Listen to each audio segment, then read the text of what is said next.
नमः शिवाय। शिव महापुराण।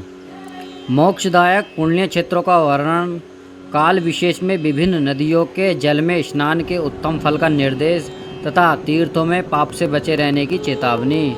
सूत जी बोले, विद्वान एवं बुद्धिमान महर्षियों, मोक्षदायक शिव क्षेत्रों का वर्णन सुनो।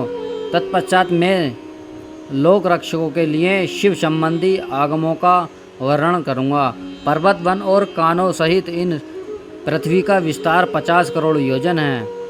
भगवान शिव की आज्ञा से पृथ्वी संपूर्ण जगत को धारण करके स्थित है। भगवान शिव ने भूतल पर विभिन्न स्थानों में वहाँ के निवासियों को कृपा पूर्वक मोक्ष देने के लिए शिव क्षेत्र का निर्माण किया है। कुछ क्षेत्र ऐसे हैं जिन्हें देवताओं का तथा ऋषियों को अपना वास स्थान बनाकर अनुग्रहित किया है, इसलिए उनसे तीर्थ स्थल प्रकट हो गया है। तथा अन्य बहुत से तीर्थ क्षेत्र ऐसे हैं जो लोगों की रक्षा के लिए स्वयं प्रादुर्भूत हुए हैं।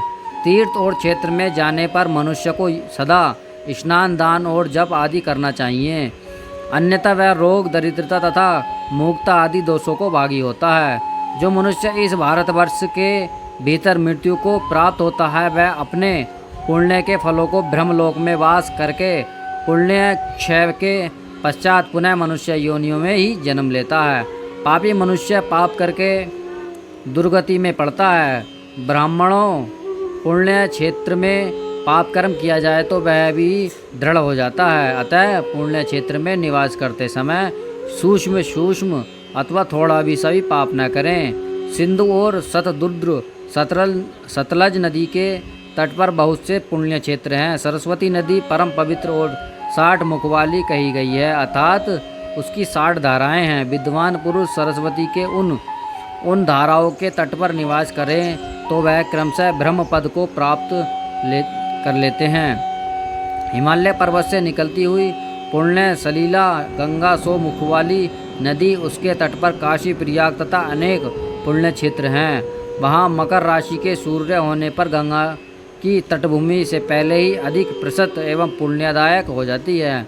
सोनभद्र नदी की 10 धाराएं तथा बृहस्पति के मकर राशि में आने पर अत्यंत पवित्र तथा अभिष्ट फल देने वाला हो जाता है। उस समय वहां गंगा और उपवास करने के लिए विनायक पद की प्राप्ति होती है। पुण्य सलीला महानदी नर्मदा के 24 मुख स्रोत हैं। उसमें स्नान तथा उसके तट पर निवास करने वाले मनुष्य को वैष्णव पद की प्राप्ति होती है। तमसा के 12 तथा रेवा के 10 मुख हैं। परम पुण्य की गोदावरी के 21 मुख बताए गए हैं।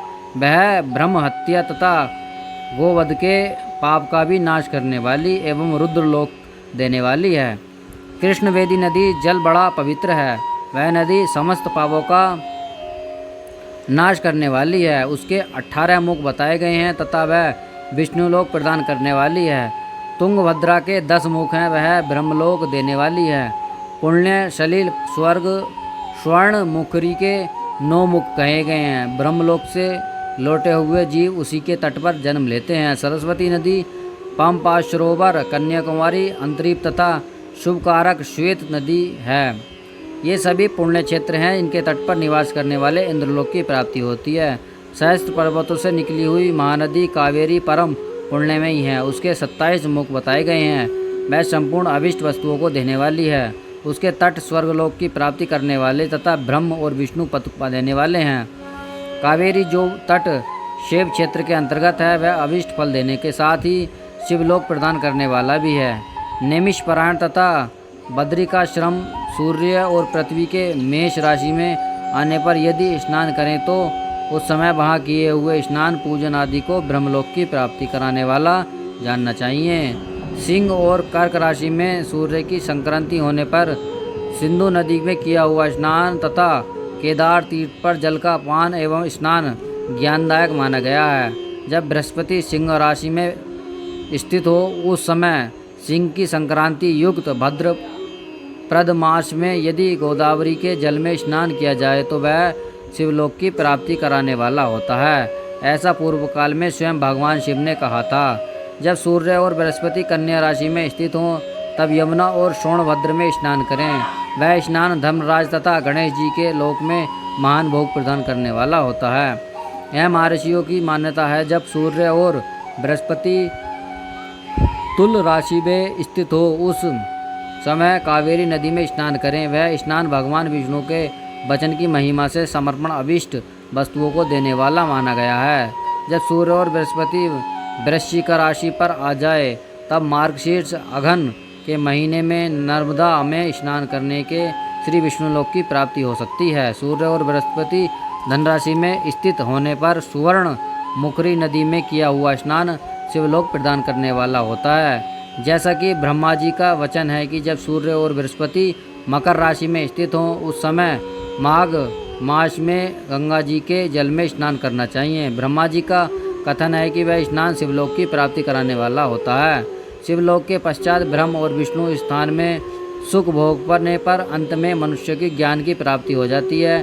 माघ मास के तथा सूर्य के कुंभ राशि में स्थित होने पर फाल्गुन मास के गंगा जी के तट पर किया हुआ श्राद्ध पिंडदान अथवा तिलोकदक दान पिता और नाना दोनों कुलों के पितरों की अनेकों पीढ़ियों का उद्धार करने वाला माना गया है।